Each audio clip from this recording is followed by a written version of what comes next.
주님, 이제 주님의 말씀 앞에 섭니다. 우리들이 말씀을 읽는 것이 아니라 말씀이 우리를 읽을 수 있도록 우리를 비우고 내려놓게 하여 주옵소서. 아멘. 오직 성령께서 함께 하시기를 간구하며 우리 주 예수 그리스도의 이름으로 기도합니다. 아멘. 제가 설교하러 올라오기 전에 벌써 큰 은혜를 다 받았습니다. 이렇게 많은 분들이 정말 하나님을 위해, 나라를 위해 기도하고 있다는 것, 저한테 얼마나 큰 힘이 되고 위로가 되고 용기가 되는지 모르겠습니다. 찬양을 할 때도 그렇고 너무 제가 여기 온 게 행복합니다. 오늘 말씀의 제목이 증인의 삶입니다. 인간은 누구나가 욕망을 가지고 있습니다. 그런데 그 욕망을, 인간이 가지고 있는 그 모든 욕망을 총합하면 그 욕망의 핵심에는 누구나가 전능자가 되고 싶어하는 그런 마음을 가지고 있는 것이요. 하나님은 우리에게 너희들은 전능자가 아니야, 내가 창조주야, 이걸 절대로 잊지 마, 이렇게 계속 말씀하시지요. 근데 우리는 살아가는 과정 속에서 이 말씀, 이 명령을 자꾸 어기게 됩니다. 창세기에 나오는 선악과를 따먹은 사건이 그것을 우리에게 분명하게 보여주죠. 그죠? 제가 여기서 이런 질문을 한번 여기 계신 집사 신부분들에게 드려보고 싶습니다. 하나님의 창조는 완성되었습니까? 아직 미완성입니까? 완성됐습니다. 동시에 아직 미완성입니다. 신학적으로 얘기하면요, already not yet이라고 얘기를 하죠. 완성됐다고 말씀하시는 걸 보면 정말 깊은 신학적 관점을 가지고 있는 것입니다. 그런데 왜 not yet일까요? 사실 예수님께서 십자가에서 못 박히시면서 다 이루었다, 이렇게 말씀하셨습니다. 그죠? 그런데 다 이루었는데 우리의 삶에는 아직 하나님의 나라가 안 보여요. 그래서 하나님이 우리를 하나님 나라를 드러내는 하나님 나라의 증인으로 세우신 것이거든요. 증인. 네. 요한복음을 보게 되면요, 요한복음 5장에 베데스다 연못가 사건이 나옵니다. 아시죠? 네. 예수님께서 이 베데스다 연못가를 찾아가시죠. 거기서 38년 된 엄청나게 중요한 병자를 발견하셨습니다. 아니, 사실은 엄밀하게 얘기하면 발견하신 게 아니라 그 사람에게 찾아간 겁니다. 베데스다 연못이라고 하는 것은 오늘날로 얘기하면 교회라고도 얘기할 수 있겠죠. 그죠? 하나님의 뜻이 드러나는 곳. 가끔 그 연못에 물이 동할 때 가장 먼저 들어가는 사람이, 그가 어떤 병이 걸렸든지 난 거예요. 근데 38년 동안 거기에 있었지만 아직 못 났어요. 예수님이 그를 찾아가서 뭐라고 질문하시죠? 내가 낫기를 원하느냐, 이렇게 질문하십니다. 근데 이때 병자가 하는 얘기가 뭐냐면요, 예 주님, 제가 낫기를 원합니다, 이렇게 얘기하지 않습니다. 뭐라고 얘기하죠? 자기의 노력과 수고, 의도를 얘기하죠. 이 물에 물이 막 들어갈 때 제가 막 가면 누군가가 먼저 싹 들어가갖고, 저는 어쩔 수 없어요. 그러니까 38년 동안 거기 있었던 거잖아요. 여러분, 이 베데스다 연못에 물이 동할 때 제일 먼저 들어가는 사람은 누굴 거라고 생각하십니까? 거기 모여있는 모든 병자들 가운데 가장 상태가 좋은 사람입니다. 맞죠? 그러니까 제일 먼저 들어가죠. 이 사람은 들어가고 싶어도 들어갈 수가 없어요. 주님은 그 사람에게 아주 직선적으로 질문하셨습니다. 네가 낫기를 원하느냐? 그러면 정말로 원합니다, 이렇게 얘기해야 되는데, 제가 이거 했고요, 이거 했고요, 이거 했는데요, 근데 놀랍게도 주님은 책망치 않고요. 내 자리를 들고 일어나 걸어가라. 은혜를 그에게 베풀어 버리십니다. 은혜를. 여러분 이 38이라고 하는 이 숫자는요. 그 의미가 불순종의 숫자다. 이렇게 얘기하기도 합니다. 왜 그러냐면 이스라엘 백성이 출애굽하잖아요. 2년에 걸쳐서 그 시내산에서 계명을 받고 가데스 바네아로 옵니다. 그 가데스 바네아에서 12명의 정탐꾼을 보내잖아요. 가나안에. 근데 이 사람들이 돌아와서 10명은 와, 그 아람 자손을 보니까 우리는 메뚜기야 이러는데 2명은 누구죠? 여호수아와 갈렙은 하나님이 우리에게 붙이시면 저들은 우리의 밥이다. 이렇게 얘기했어요. 그러나 이스라엘 전체 사람들은 이 두 사람의 믿음의 고백을 들은 게 아니에요. 10명의 합리적인 현실적인 이야기를 듣고 통곡을 하고 막 항의하고 하나님이 그래서 이스라엘 백성을 되돌리면서 38년을 광야에서 훈련시키죠. 1세대 다 죽고 2세대만 들어갔어요. 근데 1세대 가운데 들어간 사람은 둘이잖아요. 누구죠? 여호수아와 갈렙만 들어갔잖아요. 이 38 불순종의 숫자입니다. 그런데 하나님 예수님께서 그에게 은혜를 베푸셔서 내 자리를 들고 일어나 가라 했어요. 근데 그날이 무슨 날이었죠? 안식일이었어요. 병이 낫는 것. 우리 인간들은요, 이렇게 어떤 문제가 우리에게 찾아오면 이거 어떻게 해결할까요? 혼돈 발심이 있어요. 병이 났어요. 난 게 중요한 걸까요? 성경을 보면요, 그날이 무슨 날이라고 얘기하면 안식일이었다 이렇게 얘기를 해요. 근데 이 사람은 자기가 하나님의 은혜를 입고 예수님의 은혜로 병이 낫다라고 하는 것보다 더 중요한 게 있었던 것 같아요. 그게 뭐냐면 유대인들과 자기가 끊어지기를 원하지 않았다는 거죠. 유대인들이 이 사람에게 왜 안식일날 계명을 지키지 않느냐 이렇게 얘기하니까 예수님이 누군지를 몰랐잖아요. 이 사람 누군가가 나한테 그렇게 하라고 해서 했다. 근데 예수님께서 이 사람을 찾아가지 않습니까? 네가 나았으니 더 중한 것이 생기지 않도록 다시는 죄를 짓지 말라. 이 38년 된 중한 병이 걸렸던 사람에게 가장 중요했던 게 뭐였을까요? 병이 낫는 거였겠죠. 그 사람의 입장에서는. 근데 주님은 이렇게 얘기합니다. 더 중한 것이 있다. 병 낫는 것보다 더 중한 것이 있어. 너 그렇게 되지 않도록 다시는 죄를 짓지 마. 뭐가 죄일까요? 뭐가 죄일까요? 살인, 간음, 도적질, 죄입니다. 그러나 그것은 죄의 현상입니다. 진짜 죄는 하나님과 단절됩니다. 하나님과 단절되는 그 순간 인간과 인간이 단절되고 인간과 만물이 다 단절돼 버리는 거거든요.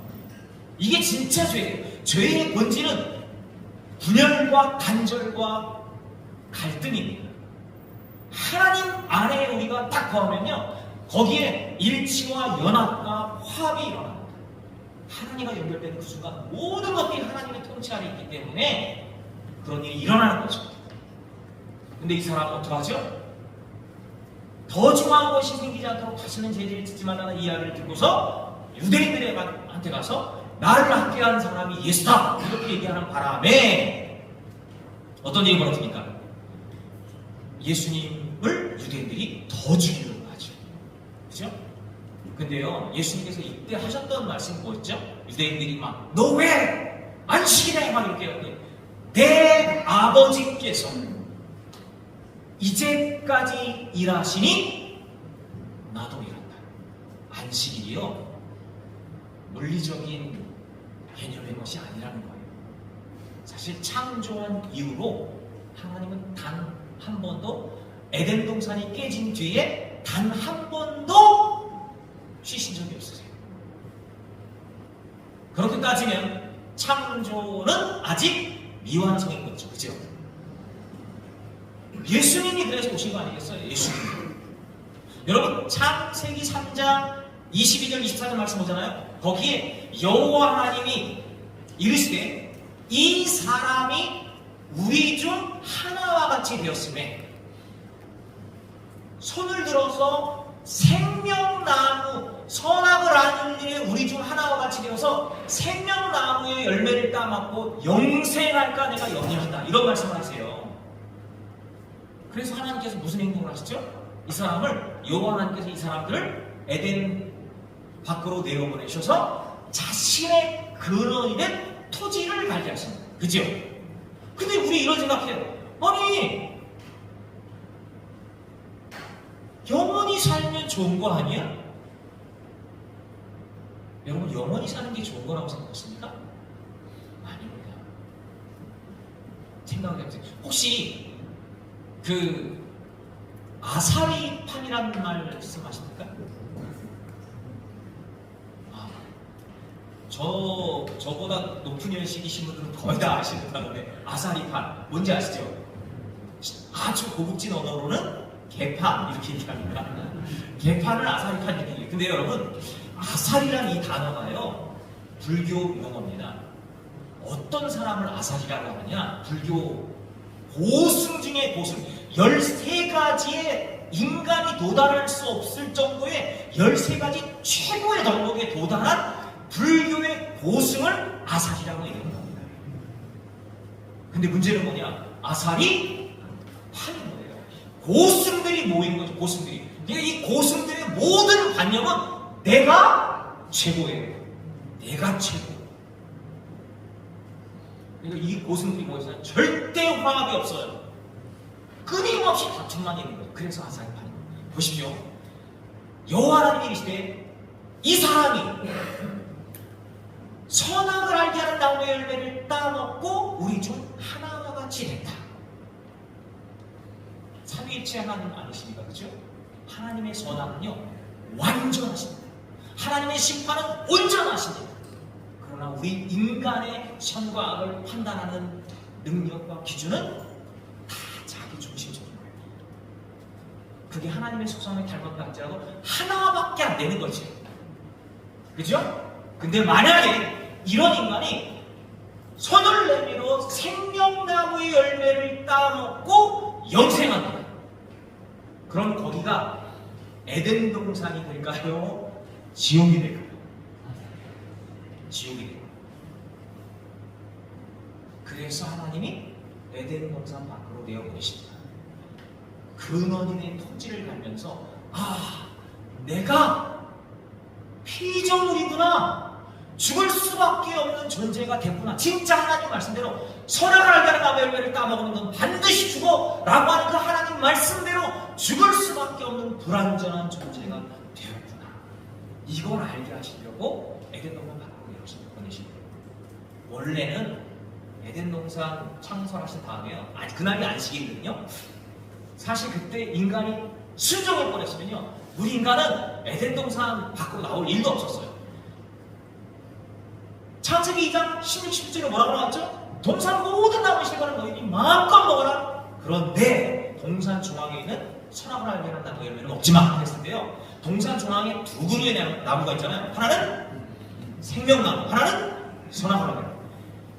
이 인간이 모든 나무의 열매를 먹고 순종하고 동산 중앙에 있어요. 동산 중앙은 가장 중요한 곳이라는 의미가 있어요. 거기에 선악을 아는 나무, 생명나무가 있어요. 이 선악을 알게 하는 나무는 하나님의 임재를 상징하고요, 생명나무는 예수 그리스도를 상징합니다. 이걸 묶어주는 게 성령님이거든요. 성령님. 그게 전 에덴 동산을 통치하는 하나님의 주권, 이것으로부터 시작된 하나님 성령의 역사, 이게 충만한 곳이 하나님 나라고, 이게 안식입니다.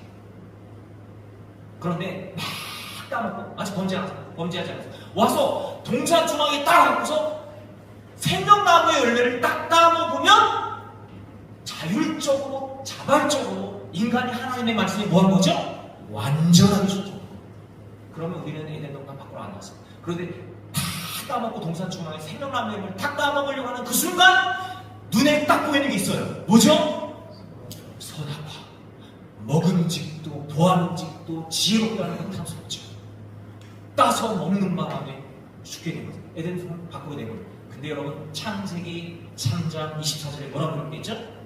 하나님께서 그들을 에덴 동편으로 내쫓으신 다음에 생명나무 가는 길을 지키십니다. 두 가지. 뭐로 지키죠? 그룹들과 두루도는 불칼로 지킵니다. 이게 다 군인이셨으니까 아실 거 아니에요. 군대에서 유명서를 왜 둡니까? 아무도 못 들어가고 못 나가고 게가 아니라요, 선별하여 들여보내는 겁니다.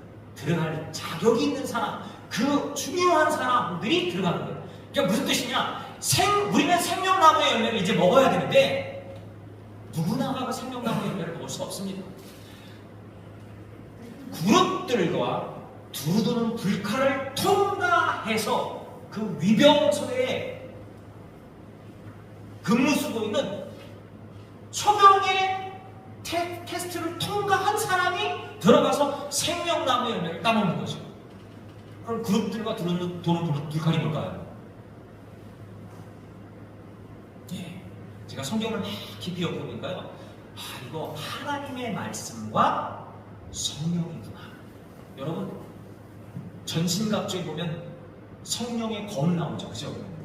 예, 성령의 검, 불칼, 그 다음에 그룹.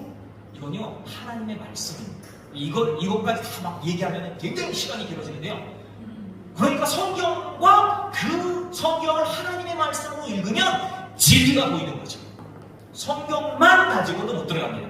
신학자들은 성경 읽고서 하나님을 부정해버리기도 합니다. 아니에요. 성경을 읽는데 성령의 도움을 받으면 이 성경을 깊이 묵상하는 그 순간 이 안에 이 모든 성경이 예수 그리스도를 분명하게 드러낸다는 걸 발견하게 되죠. 그럼 예수 그리스도 안에서 우리는 생명나무의 열매를 받는 겁니다. 예수님 어떤 분이시죠? 순종의 가장 중요한 본을 보여주셨습니다. 죽기까지 순종하셨던 예수.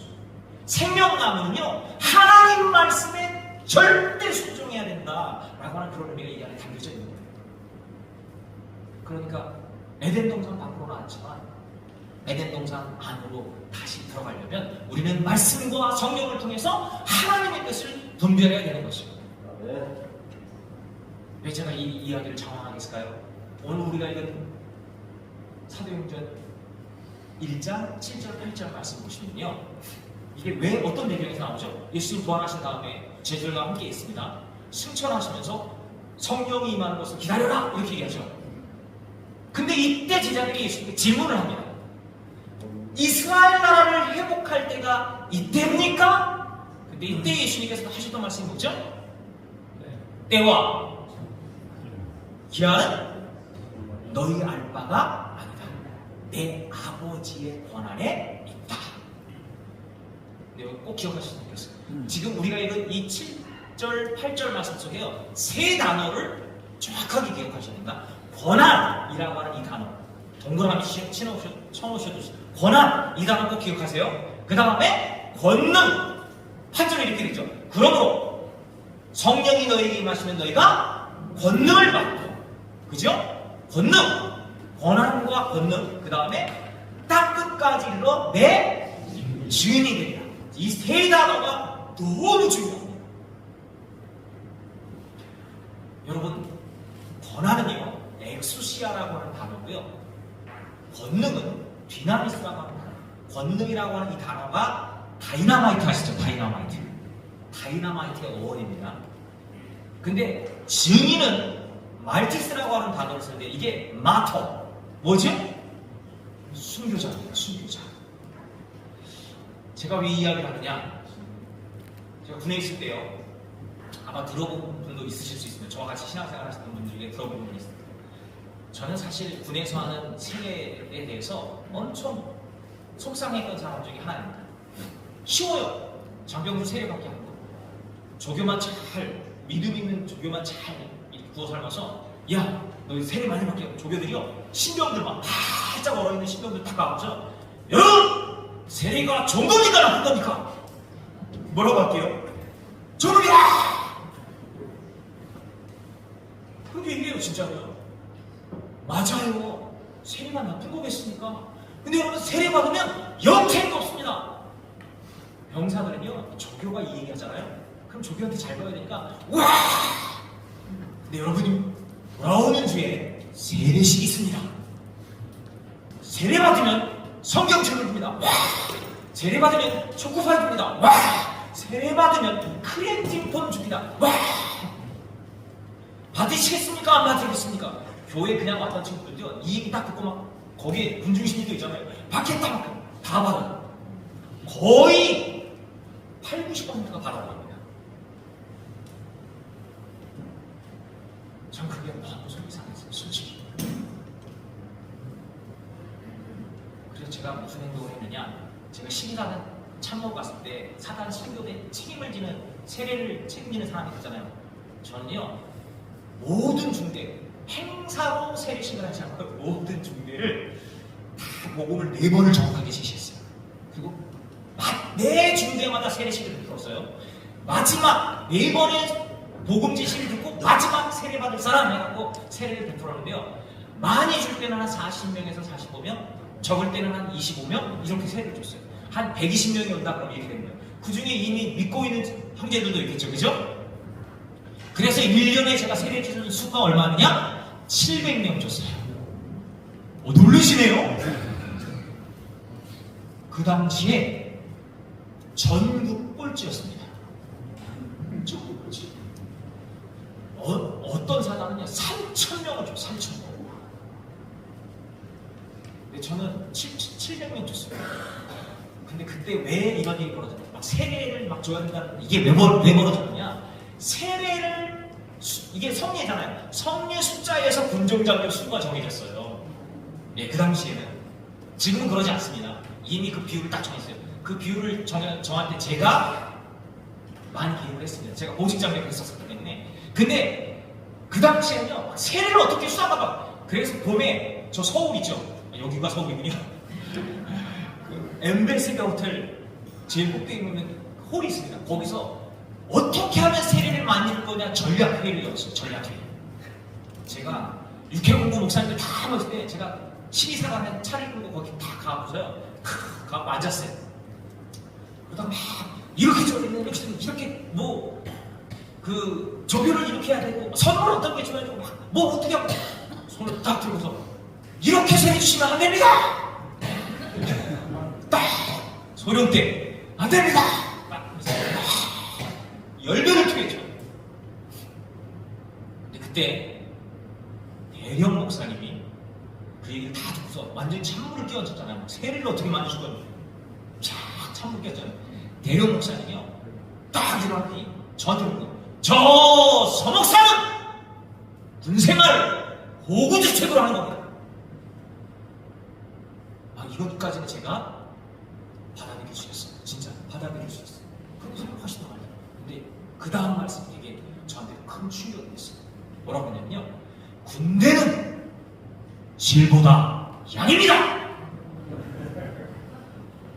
그 이야기를 딱 듣는 순간요. 성경의 어떤 말씀이 딱 떠오른 거예요. 어떤 말씀인지 아세요? 알곡과 죽죠. 알곡과 죽죠. 뭐지? 쭉정이니요 바람 불면 다 날아가는데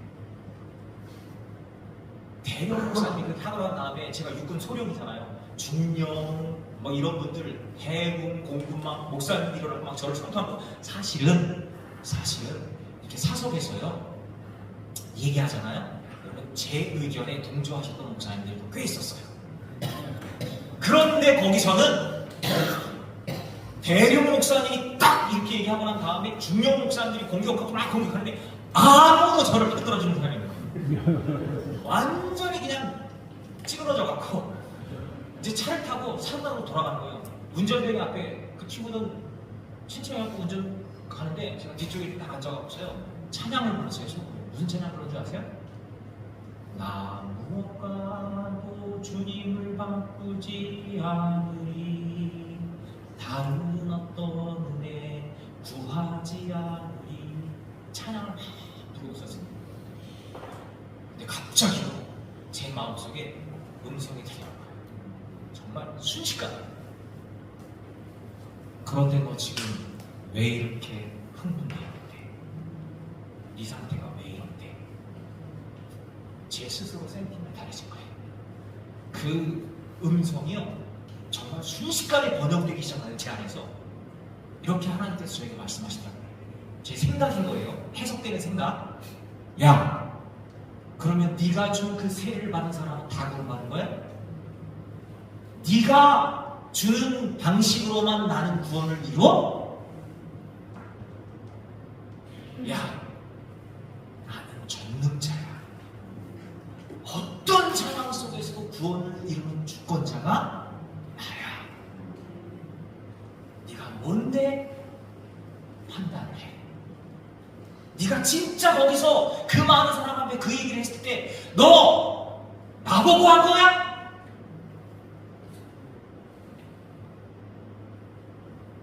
너를 위해서 한 거잖아. 너의 의로움을 드러내려고 한 거잖아. 제가 어떻게 될게요? 앞에 운전병이 가는데요, 제가 속에서부터 털목이 터져. 진짜 앞에 운전병이 있다니까 제가 얼마나 놀랐어요, 지금. 그러니까 그렇게 웃음은 없는데요, 진짜 여기서 수도꼭지가 터져. 하염없이 보내요. 죄송해요.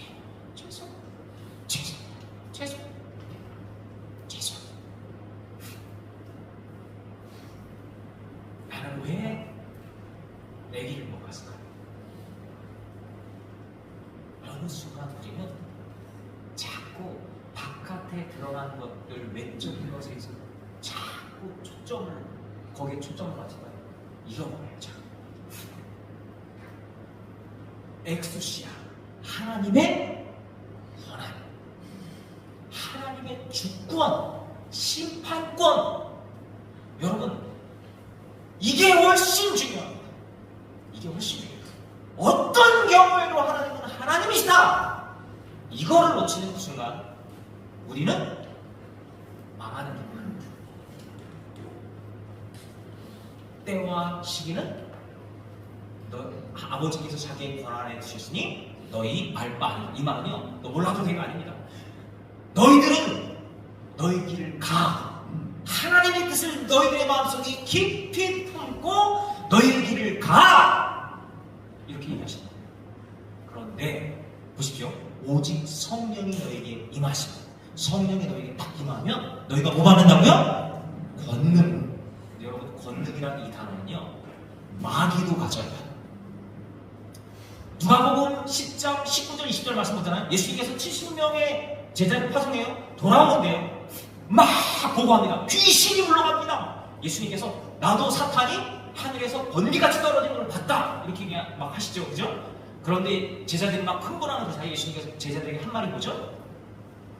뱀과 전갈을 받는 사탄의 능력을 제어할 권세를 너에게 준다, 이렇게 얘기해요. 뱀과 전갈을 받는 사탄의 능력, 이게 디나미스예요, 디나미스. 근데 이 권세 있잖아요. 권세를 너에게 줬다. 이게 엑수시아예요. 엑수시아. 그럼 엑수시아가 큰 걸까요? 디나미스가 큰 걸까요?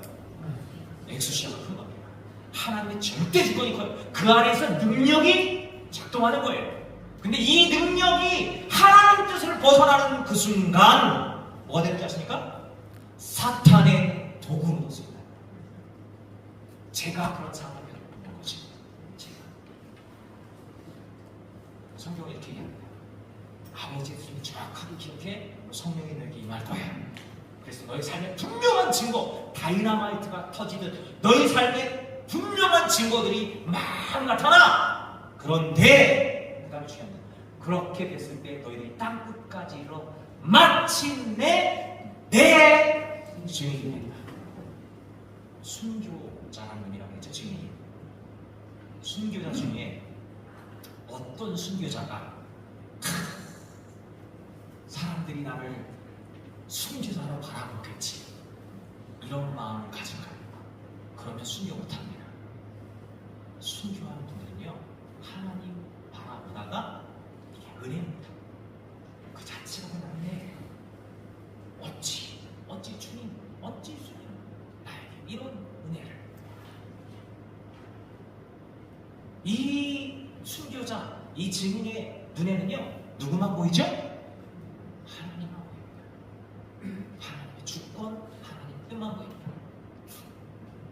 모세를 불렀을 때도 그랬고요. 요셉을 불렀을 때도 그랬고요. 다 그렇습니다. 여러분, 하나님의 관점과 우리의 관점은 다릅니다. 요즘에 많이 힘드신 거 알아요. 육사 폐교와 관련해서 막 힘드신 거 알거든요. 근데 거기에 나가서 행동하시는 거 좋습니다. 행동하지 마셔야 되는 분들도 있어요. 누굴까요? 자기의 의의를 가지고 나가시는 분 가시는 거예요. 근데 내 의가 아니에요. 하나님 보고 그 안에서 하나님 그 사람들을 찾으신 거예요. 역사를 보잖아요. 중국의 진시황이 만리장성과 병마용 가서 보면요, 진짜 입이 쩍쩍 벌어집니다. 근데 자세히 보세요. 역사가 얼마나 아이러니한지. 그 만리장성을 쌓고 병마용을 만들 때 얼마나 많은 사람이 착취당하고 고통당하고 죽었을까요? 진짜 원망의 하늘을 찔렀을 것입니다. 그런데 놀라운 사실은 역사가 지나가고 난 다음에 지금 중국을 관광 자원으로 먹여 살리는 게 그거예요. 그러면 한번 보세요. 진시황이 훌륭한 사람이에요? 나쁜 사람이에요? 역사의 벽. 지금 중국 사람들은요, 하나님이 없기 때문에 좋은 왕입니다. 달라져요. 근데 중요한 게 있어요. 하나님의 관점. 그 짧은 상황 속에서 죽을 수밖에 없는 순간, 그 짧은 상황 속에서 너 하나님 보고 어떤 행동을 했어? 하나님은 이 사람을 찾으십니다. 이 사람이 그룹들과 두루두는 불칼을 통하여 생명을 나누고 가는 사람들입니다. 그래서 성경은 우리에게 이야기합니다. 고난을, 이 엑소시아는 믿음의 의미입니다. 믿음. 하나님을 절대 신뢰하는 가운데 능력, 권능, 너의 삶을 살아. 근데 그게 하나님의 주권을 인정하지 않는 것이야말로 사탄의 도구가 돼. 인정하는 그 순간부터 하나님을 드러내는 증인이 될 거야.